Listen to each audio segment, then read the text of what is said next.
So as we've been working in the number systems from when y'all were introduced to different types, integers, rational numbers, each of those, we've always dealt in the real number system. There's always been something called, there's complex, that's the other option, it's either reals or complex. But up until today, y'all have done no math inside the complex number system. Today we're introducing the complex numbers. And that number that we are basically going to focus in on that deals with all the complex numbers is a square root of -1. We give that name, that square root of -1 is given a name. It is the imaginary number. It's not like your imaginary friend in elementary school. It is being represented with the letter I. It really exists. We really get to work with it. But because we can't deal with the square root of -1, we just let it hang out beside everything until it's done. So the square root of -1 is represented by a lowercase I.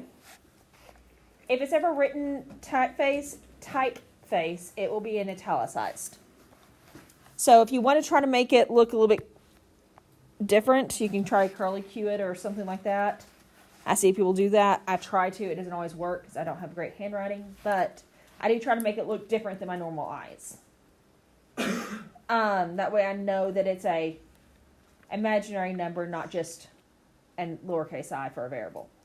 This is the reason you have never seen a lowercase I being used as a variable. If you think back to all the variables you've experienced, lowercase I has never been one of the variables introduced. So we're gonna figure out how to work with this. It's gonna be very similar to what we did last week at the beginning part of this. We're just gonna simplify square roots. So to get rid of the -1, which is in the square root, we're just gonna bring it out as an I.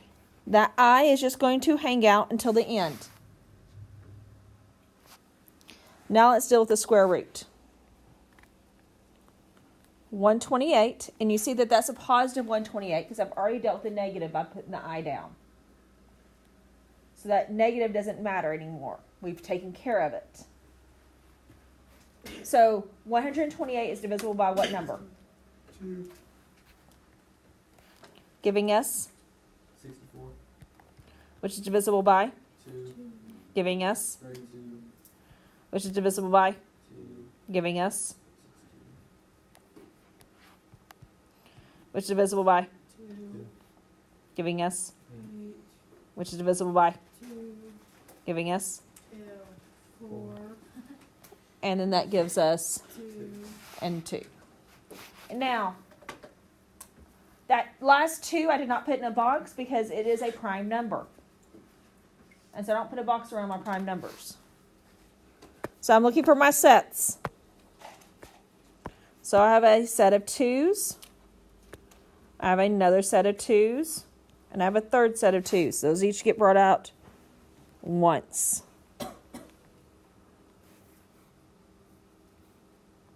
Under my square root, I have what left behind? 2. Just that 2. Now we haven't dealt with our x's yet. I have x to the 5th. So 1, 2, 3, 4, 5. How many sets of x's do I have? 2. I have 2 sets of 2 x's. So x squared. And then I have an x that's left behind. So to simplify that out, that's 8x squared I on the square root of 2x.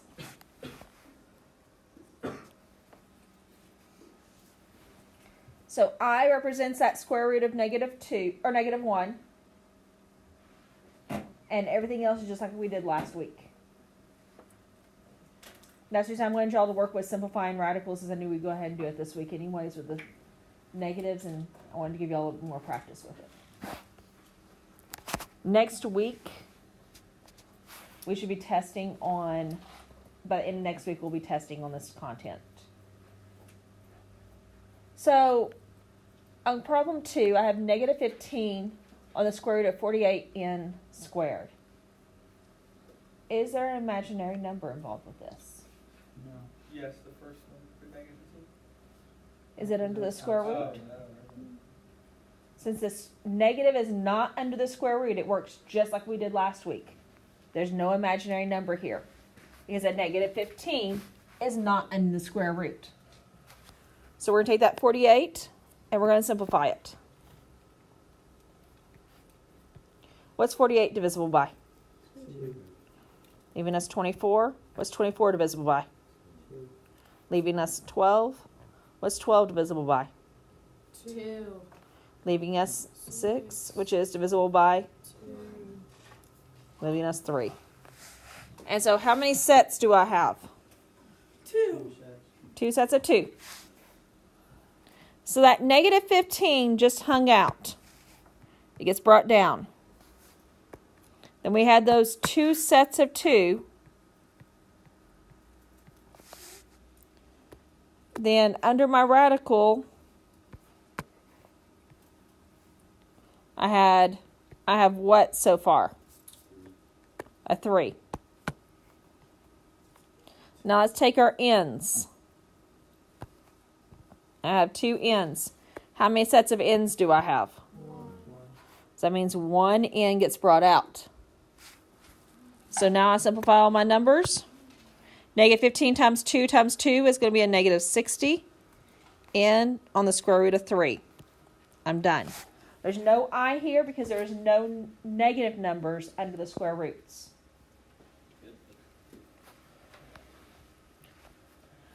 Number 3. Yes. Wouldn't the n have been in absolute value? Yes, it would have. I forgot to put the absolute value bars. Thank you for catching that. Yeah, great.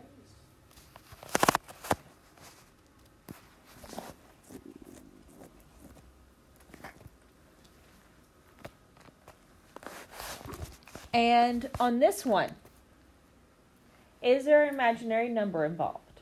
Yes. So we know we're going to have an I.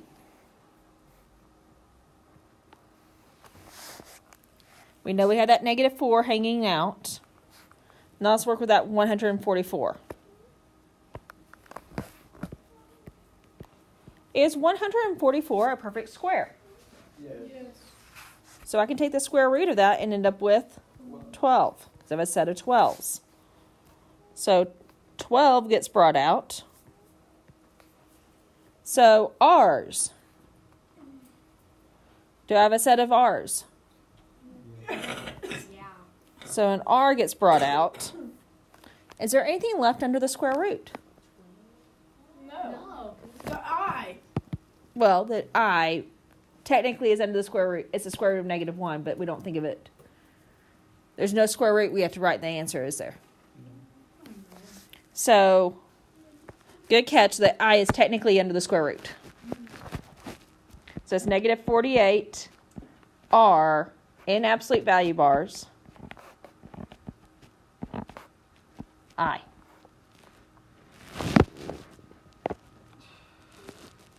That's your answer. On some of your homework, you're going to have to do this. I did not put variables there, but I wanted you to see what it would look like if there was variables. So your homework is not going to have the variables. It's just going to be the numbers. Now, the other part of this is we need to simplify when you have I raised to a power. And there's a pattern that we're going to create. And I'm going to show you what this pattern is. So if I have just an I, that's like I to the first. That's I. If I have I squared, that means I have square root of negative 1 times square root of negative 1. What would the answer to that be? 1. Not 1. Squared negative 1 squared. The square root of negative 1. How many items would I be able to circle in that case? I'd be able to circle the negative 1s, right? So every time I circle something, one item of it comes out. So negative 1. This next one, we're going to add another square root of negative 1. So if I have I cubed, it's going to be negative 1 times I. Do I need to write that negative 1? Yes.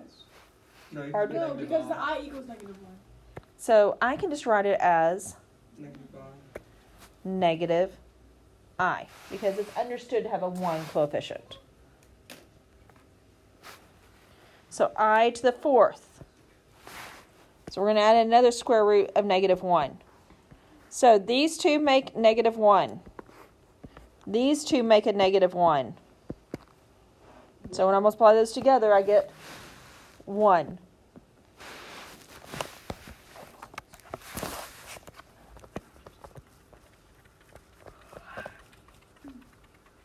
So if I have I to the 5th power,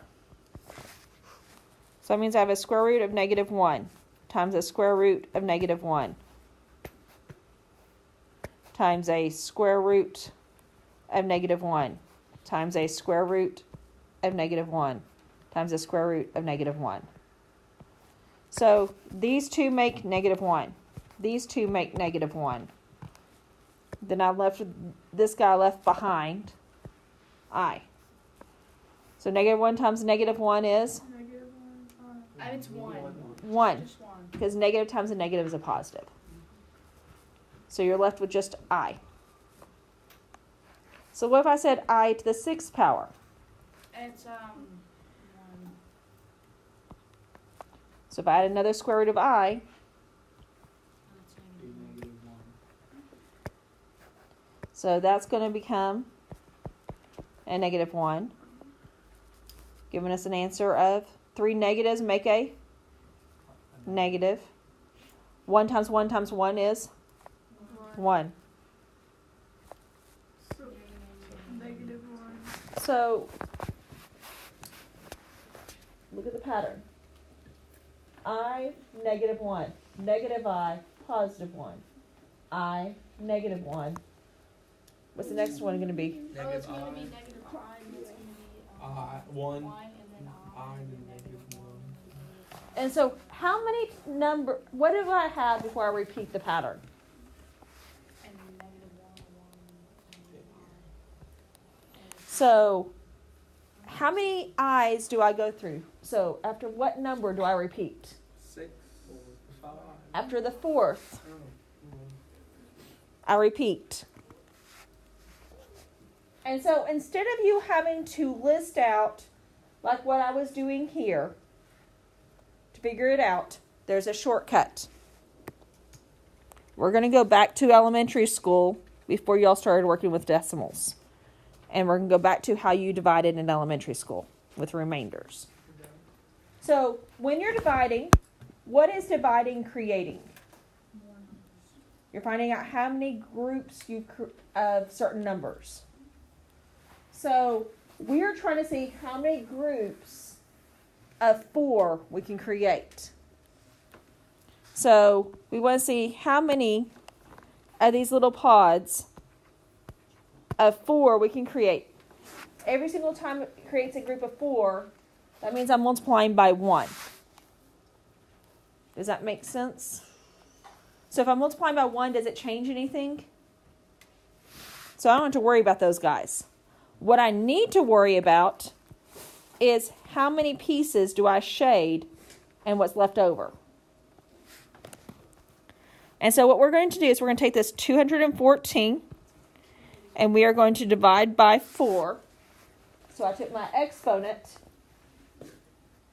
and I am going to divide by 4. How many times will 4 divide into 2 evenly? 0. Okay, how about 4 divides into 21? How many times evenly? 5 times. And when I multiply those together, I get 20. Oh my gosh, we're dividing. And so 4 divides into 14. How many times evenly? 3. Give me 12. Give me a 2. Now, what we've been used to is put a decimal place and we keep going. But we're going to stop here. We're going to look at our remainder. Our remainder is whatever this number is. 2. So that means this is a step on 1. And so that means this is equal to -1. I'm done. Whoa. Okay, so you take your remainder, Yes. and this tells me that there's 53 pods that are completely full. Okay. So 53 times, I'm multiplying times 1. And the pod that's left over has 2 things filled into it. So that means I have 2 steps down. And so that's where I'm at. Okay, let's do this. We're going to do this 3 or 4 times, okay? Yeah. Just to make sure we can get it. So, what I always do is go ahead and write my list. I to the first, I. I to the second is -1. I to the third is -I. I to the fourth is 1. That way I can remember when I look back over there, I can see what step am I on. That's what I need to circle. That's what my answer is. So we're going to take that 527. What do you know to divide it by? It's always going to be 4. Because there's 4 steps of the cycle. Okay. So we're going to divide it by 4. 4 divides into 5. How many times evenly? 1. So that gives me 4 divides into 12. How many times evenly? 3. Give me,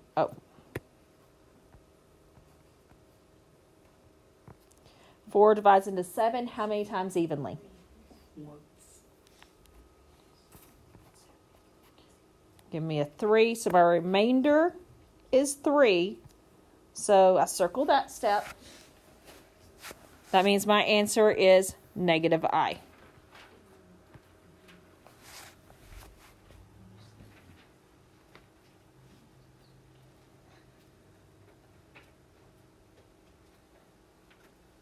Questions there before I go on to the next one? So just like we had in the square root where we had some stuff hanging out in the front, we're going to have some stuff hanging out in front of our eye. What am I going to do with it? Just let it hang out. We're going to deal with it at the end. And so we're going to take that 64 and we're going to divide it by 4.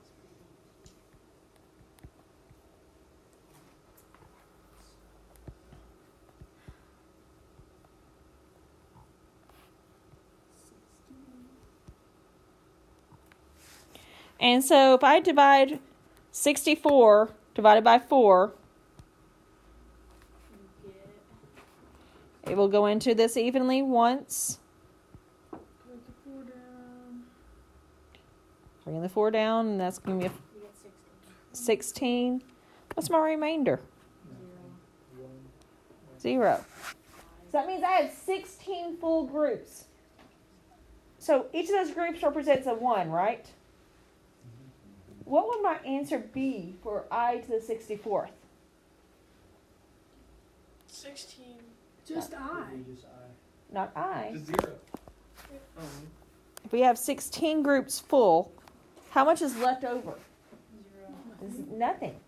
So we're multiplying each of these groups, mean I'm multiplying by a 1, right? So 6. So it's just 1. In other words, Every group is a 1. Because we are getting all the way to the completion of a cycle. So this is I to the 4th, which is a 1. I to the 4th, which is a 1. I to the 4th. So each of those count as a 1. And so I have I to the 4th, each of those groups. So that means it's a 1 in each of those groups. So that means I have 1 multiplied times itself 16 times. What's 1 to the 16th power? 1. So what came out of that is a 1. So -14 is my answer.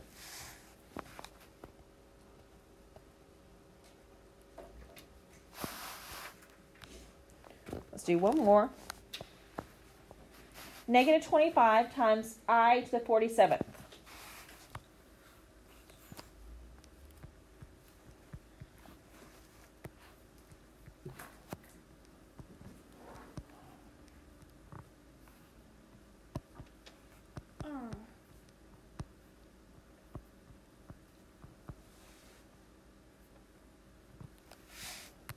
So what do I do? What's going to hang out?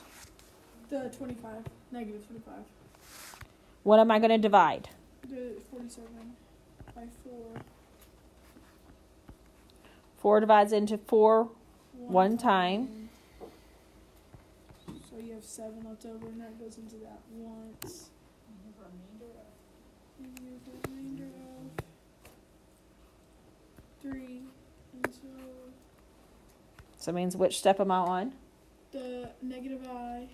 So I have negative 25 times negative I. So that makes it a positive 25I. Done.